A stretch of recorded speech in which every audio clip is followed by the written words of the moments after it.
একেবারে সপ্তাহের প্রথম দিন সরগরম সন্দেশখালী, একাধিক রাজনৈতিক কর্মসূচি যেরকম রয়েছে সেখানে, পাশাপাশি রাজ্য মহিলা কমিশনের প্রতিনিধিরা তারাও পৌঁছে গিয়েছেন সন্দেশখালীতে। একাধিক মহিলা গ্রামবাসীরা তারা অভিযোগ করেছেন সন্দেশখালীতে শেখ শাহজাহান, শিবু হাজরা এবং উত্তম সর্দার তারা কিভাবে অত্যাচার চালাতো, যে অভিযোগ করেছেন গ্রামবাসীরা, সেই সূত্রে রাজ্য মহিলা কমিশনের প্রতিনিধিরা তারা তাদের সঙ্গে কথা বলবেন।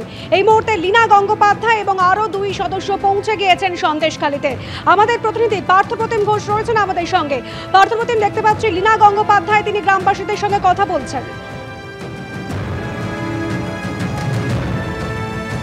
দেখো, একেবারে দেখো, সন্দেশখালী গ্রামের মধ্যে আমরা রয়েছি এবং যে অভিযোগটা, যে মারাত্মক অভিযোগ, যে অত্যাচারের অভিযোগে কিন্তু একেবারে গ্রামবাসীরা প্রথম দিন থেকে সোচ্চার হয়েছিলেন, সেই সমস্ত অভিযোগ সম্পর্কে জানার জন্য রাজ্য মহিলা কমিশনে চেয়ারপারসন লীনা গঙ্গোপাধ্যায় তিনি আজকে সন্দেশখালী এসে পৌঁছান এবং আসার পরে সন্দেশখালীর বিভিন্ন যে গ্রামগুলো রয়েছে সেই গ্রামে তিনি যাচ্ছেন এবং যাওয়ার পরে মূলত যারা এখানকার মহিলারা তারা কিন্তু একের পর এক অভিযোগ তুলছিলেন। অভিযোগ তো ছিল জমি দখলের, অভিযোগ ছিল হচ্ছে ভেড়ি দখল, অভিযোগ ছিল টাকা না দেওয়া। শুধু তাই নয়, একেবারে মহিলাদের কিন্তু এই তারা এই শেখ শাহজাহান, শিবু হাজরা বা একেবারে উত্তম সর্দার এদের বিরুদ্ধে বুড়ি বুড়ি তারা অভিযোগ তুলছেন।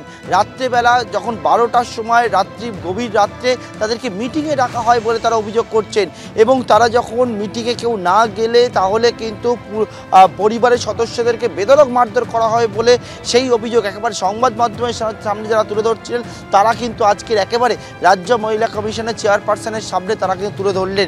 একেবারে মহিলা কমিশনের চেয়ারপারসন তিনি কিন্তু জিজ্ঞেস করলেন ওই বাসিন্দাদেরকে যে তারা যে অভিযোগ করছেন, এই যে অভিযোগগুলো যে তারা পুলিশকে জানিয়েছিলেন কিনা।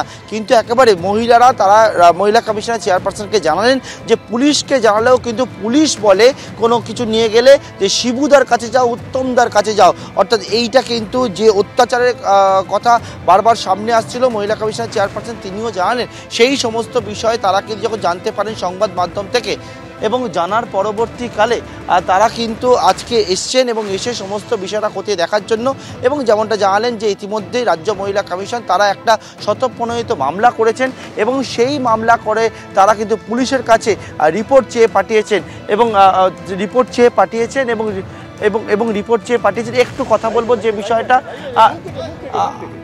যে বিষয়ে একটু কথা বলবো সেটা হচ্ছে, আপনারা আজকে কথা বললেন মহিলা কমিশনের চেয়ারপারসনের সঙ্গে, কি জানালেন ওনাদেরকে? উনি বলেছেন থানায় কথা বলবেন এবং বাইরেও কথা জানাবেন। তারপরে এখন আমাদের পরিষ্কার করে উনি কিছুই জানাননি, বলেছে থানার থেকে আমি রিপোর্ট নিই, সব জায়গার থেকে আরও রিপোর্ট নিয়ে সত্যতা বিচার করে জানাবেন। কি অভিযোগ করলেন? আমাদের যে এতদিন যে অভিযোগগুলো আমরা করেছি আমরা সেই একই অভিযোগগুলোই করেছি। আপনারা আজকে মহিলা কমিশনের চেয়ারপারসনের সঙ্গে দেখা করলেন, কথা বললেন, কি অভিযোগ করলেন? হ্যাঁ,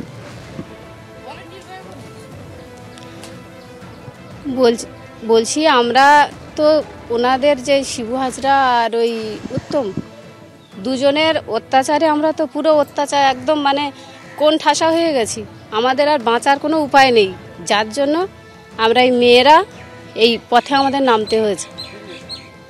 আমাদের আজকের এই পথে নামতে হয়েছে কারণ আমরা স্বামী পুত্র আমাদের নিয়ে তো আমরা বাঁচতে পারছি না।